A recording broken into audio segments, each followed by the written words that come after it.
Good afternoon. It's Sunday, July 21st, 2019, and this is the next edition of the Torturers Rehabilitation Project.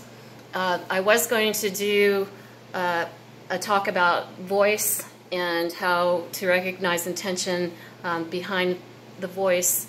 However, something has occurred today that is extremely chilling and horrifying, and so I wanted to get this information out before they had a chance to reload their poison canisters and resume shooting at me. It's been a day of revenge torture, and it's 2:35 right now, and I haven't even taken a moment to eat yet because I wanted to get this information out to you before they resumed assault. So essentially what happened is they began torturing again about 7, and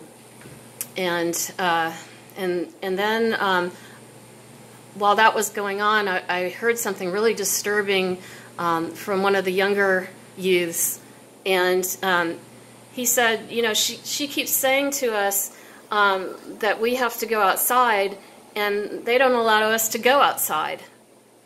And he said that more than once, and that was a huge shock to me.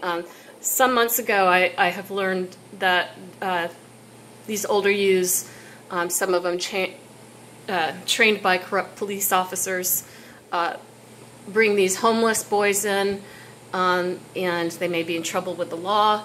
And so in exchange for keeping up the constant barrage of assaults against me with the chemical weapons being shot up through the floorboards, in exchange they get food, a roof over their head, and maybe a little money. But I thought, you know, they were all in on the fun, and they could come and go as they please. And so this is deeply shocking and upsetting to me. Just through hearing the back and forth, it's just clear something I didn't understand before is they don't know they're being sexually abused. And, you know, they're every much as victims as I am. And so that is so troubling, and I'm trying to figure out if there's anything I can possibly do. You know, the assaults lightened after I heard that, and I was able to drift off to sleep for a little while. And then I got a sharp cattle prod in the hip, jerking me awake, and at the same instant I hear one of the bosses yelling, I guess at this kid, saying, do your effing job. and then I heard somebody, it sounded like they said he stopped firing his canister or something like that, or he turned it down. And then there was yelling back and forth, and it sounded like he and that boy were going into the other room, and you know, and the kid yelling about how unfair he is. And I heard also something very interesting, because I told them in yesterday's report to go watch The Karate Kid and see the difference between a good sensei and a bad sensei. And I heard him say, you're just like the bad sensei.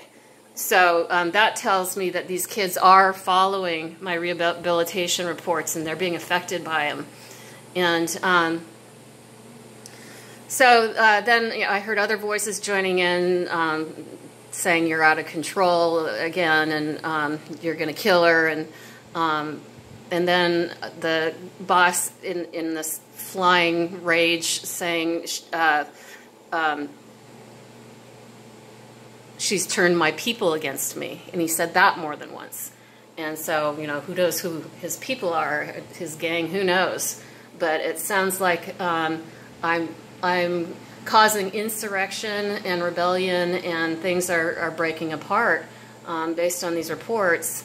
And then I'm really paying for it for hours and hours today. The torture resumed. I think it was the boss himself for the most part, and a few of his cronies, and you know, just assaults to all the vulnerable areas of my body, going up and down, back and forth.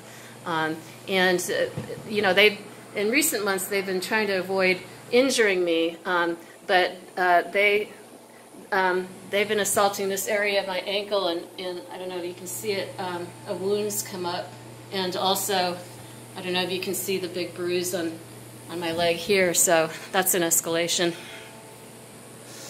And you know, my heart rate was really irregular, and I was hearing comments about that, and you know, she needs to go to the doctor, and you know, she's probably going to die. You know, and as I'm just defending myself as best I can. So it's touch and go here, folks. If I have some free time and they're not hitting me with the weapons, later I'll try to do the rehabilitation report on voice. Although a great introduction, I posted on my Facebook wall an NPR spot about how to teach your children about child sexual abuse. So that would be a really good segue to what I was going to talk about, to listen to the video and read the article. And I'm just trying to figure out if there's anything I can do for these kids. I hope they get out. I hope they just, you know, really realize that they're being abused too, and they need to get out. So, all right, I'll wrap it up for now. Everybody, stay safe.